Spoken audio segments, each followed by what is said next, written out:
Hello students, today we will discuss question number first of exercise 5.1.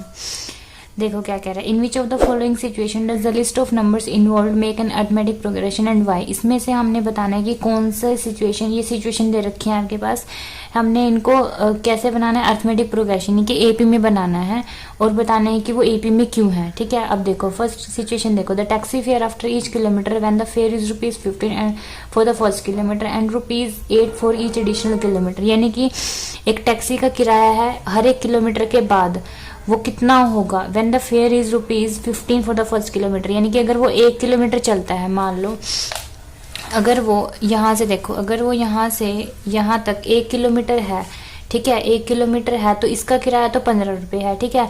उसके बाद क्या लेता है वो, इतना तो वो ₹15 का किराया है फर्स्ट किलोमीटर के लिए. फिर वो ₹8 लेगा. उसके बाद के जो जितने भी किलोमीटर हो गए उसके लिए वो ₹8 एक्स्ट्रा लेगा. यानी कि 15 में हम 8 जोड़ देंगे तो वो 23 लेगा. फिर वो ₹23. ठीक है. उसके बाद फिर यानी कि दूसरे किलोमीटर, अब दूसरा किलोमीटर होगा उसके लिए हो गया ₹23. फिर तीसरा किलोमीटर होगा उसमें हम 8 जोड़ देंगे यानी कि 1. फिर उसके बाद वो पहले तो उसने 15 लिए, फिर वो फिर वो अगले किलोमीटर के लिए वो ₹8 लेगा. फिर अगले किलोमीटर के लिए वो और ₹8 लेगा. यानी कि हम उनमें पीछे वाले में ऐड करते चले जाएंगे. मान लो आपको यहाँ से लेके यहाँ तक 3 किलोमीटर तक पहुंच जाना है तो पहले तो आपके पास से वो लेगा ₹15. फिर आप कहोगे नहीं भैया हमें तो आगे 2 किलोमीटर और जाना है, यानी कि 1 किलोमीटर के लिए वो ₹8 लेगा. फिर 15 में हम 8 ऐड कर देंगे, हमें उसे 23 देने पड़ेंगे. फिर हम कहेंगे जैसे कि नहीं हमें 1 किलोमीटर और जाना है. फिर आप 23 में 8 ऐड करोगे, फिर आपके पास क्या बनेगा 31. यानी कि टोटल आप उसको 3 किलोमीटर तक जाने के ₹31 दोगे. ठीक है. ऐसे आप निकालो. ये तो मैंने आपको बताया शॉर्ट में कैसे आप समझ सकते हो. अब इसको करेंगे कैसे, देखो वैसे तो करेंगे भी ऐसे ही, बस इसको कैसे लिखना है एग्जाम में वो बताती हूँ मैं आपको. पहले आप लिखोगे फेयर ऑन 1 किलोमीटर पे उसने फेयर लिया आपके पास से ₹15 लिए. उसके बाद फिर जो एडिशनल जो किलोमीटर, पहले आप ये भी लिखोगे जो दिया होता है ना वो आप लिखते हो हमेशा. ठीक है. फेयर ऑन एडिशनल किलोमीटर है ₹8. ठीक है. उसके बाद फिर फेयर क्या होगा, 2 किलोमीटर के लिए कितना फेयर होगा, 15 में हम 8 जोड़ देंगे कितना बनेगा 23. तो 2 किलोमीटर के लिए 23 हो जाएगा.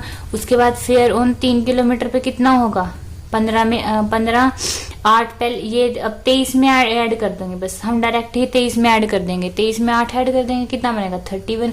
तो हमने इसको बना लिया एपी में. अब देखो 15 था, पहले 15 था, फिर 23, पहले 1 किलोमीटर के लिए 15 था, 2 के लिए 23, अब और 23 के बाद 31, ऐसे 100. तो ये हमारी बन गई एपी. लेकिन हमें अभी यही नहीं पता कि एपी में, क्योंकि हमें चेक करना पड़ेगा.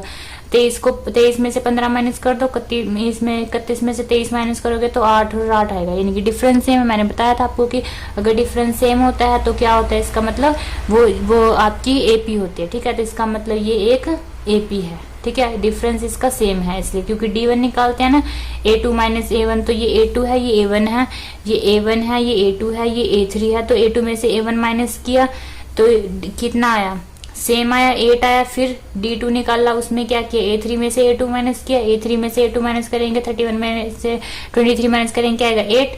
तो वो भी 8 आया, इनकी सेम है. उसके बाद इसका सेकंड पार्ट, तो ये एपी में है. उसका सेकंड पार्ट देखो, इसका the amount of air present in a cylinder when a vacuum pump removes 1/4 of the air remaining in the cylinder at a time. यानी कि क्या कह रहा है, द अमाउंट. एक सबसे पहले मैं आपको बता दूं कि वैक्यूम पंप क्या होता है. वैक्यूम पंप क्या होता है कि अगर मान लो आपके पास एक बॉक्स है, ठीक है, और आपने उसमें से पूरी तरीके से हवा निकालनी है. ठीक है. उसमें हवा तो होगी, देखो अब हवा तो हर चीज में होगी. अगर वो खुला रखा है तो उसमें हवा तो पूरे एटमोस्फेयर में प्रेजेंट होती है. लेकिन हमें एक ऐसा बॉक्स लेना है, उसमें से हमने क्या करना है कि एयर इसमें बिल्कुल भी नहीं होनी चाहिए. ठीक है. तो हम क्या करते हैं, उसमें से वैक्यूम पंप लगा देते हैं. वैक्यूम पंप क्या करते हैं, उसमें से एयर को खींच लेता है. फिर हम उसको ढक देंगे, सिलेंडर को हम ढक देंगे, फिर उसमें कोई भी एयर नहीं रहेगी. यानी कि वैक्यूम पंप क्या करता है, एयर को निकालने का काम करता है. अब देखो amount of air present in a cylinder, तो हमने निकालने की सिलेंडर में कितनी एयर बचेगी जब वैक्यूम पंप जो है रिमूव कर लेगा 1/4 of the air remaining in the cylinder at a time.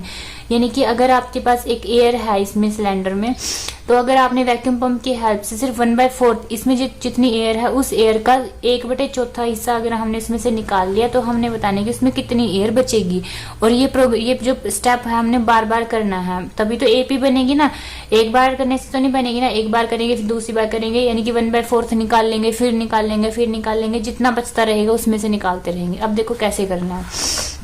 देखो लेट एयर इन सिलेंडर, लेकिन सबसे पहले आपको यही नहीं पता कि उसमें टोटल एयर कितनी है, तो जिसमें से जिसका आप 1/4 हिस्सा निकाल लोगे, नहीं पता ना, 1/4 हिस्सा किसका निकालोगे, तो वो हमने मान लिया सिलेंडर में जो एयर है वो कितनी है, x, वो हमने मान लिया x है, ठीक है।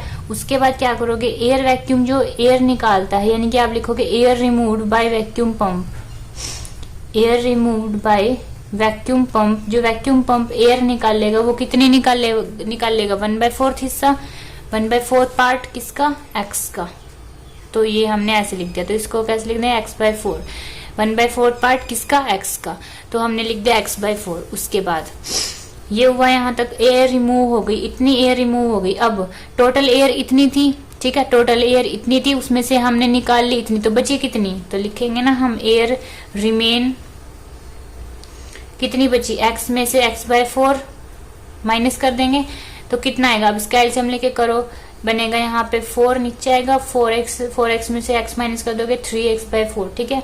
उसके बाद दोबारा अब ये एयर बची उसके अंदर, अब इस एयर में से भी उसका 1/4 हिस्सा हमने निकालना है, तो देखो फिर दोबारा आप एयर रिमूव करेंगे, तो इसका भी 1/4 हिस्सा, तो 3x/4 का 1/4 हिस्सा कर लो, कितना आएगा 3x/16। फिर अब 1/4 हिस्सा ये निकाल लिया, यानी कि टोटल था इतना, अब तो टोटल इतना रह गया था ना उसमें, अब टोटल ये था, अब इस टोटल में से हमने ये माइनस कर देंगे हम, तो एयर कितनी बचेगी उसमें, 3x/4 में से 3x/16 हमने निकाल लिया, तो यहाँ से जो आपके पास एलसीएम लेके आएगा वो आएगा 16, और यहाँ से आएगा 4 पे जाएगा, 4 3 12, x माइनस 16 1 पे जाएगा, 1 3x, 12 माइनस 3 9x/16। तो अब की बार एयर इतनी बचेगी। अब देखना है हमने कि एयर बच कितनी रही है, पहले थी एयर इतनी, उसके बाद कितनी बची, इतनी बची, उसके बाद कितनी बची, इतनी बची, ठीक है। तो ये वाली चीज हमने लेनी है, जितनी बच रही है, जितनी हमारी बच रही है, सिर्फ वही लेनी है, ठीक है। देखो x थी टोटल, निकाल ली हमने, 3x/4 बची, निकाल ली, फिर 9x/16 बची, तो ऐसे, ठीक है।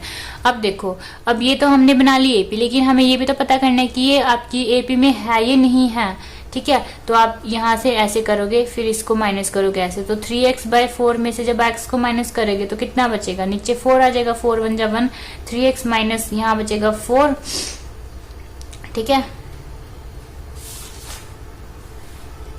4x बचेगा, सॉरी, फिर 4x में से 3x माइनस करोगे तो -x/4, उसके बाद फिर इसमें से माइनस करो, 9x/16 में से 3x/4 माइनस करोगे, तब आपके पास आएगा माइनस का 3x/4 आएगा ये, ठीक है।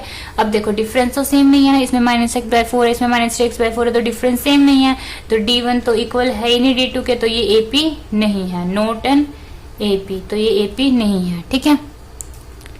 अगर आपको मेरी ये वीडियो अच्छी लगी हो तो नीचे दिए गए सब्सक्राइब बटन पर क्लिक करें, ताकि मेरी हर वीडियो की नोटिफिकेशन सबसे पहले आपको मिले। Thank you.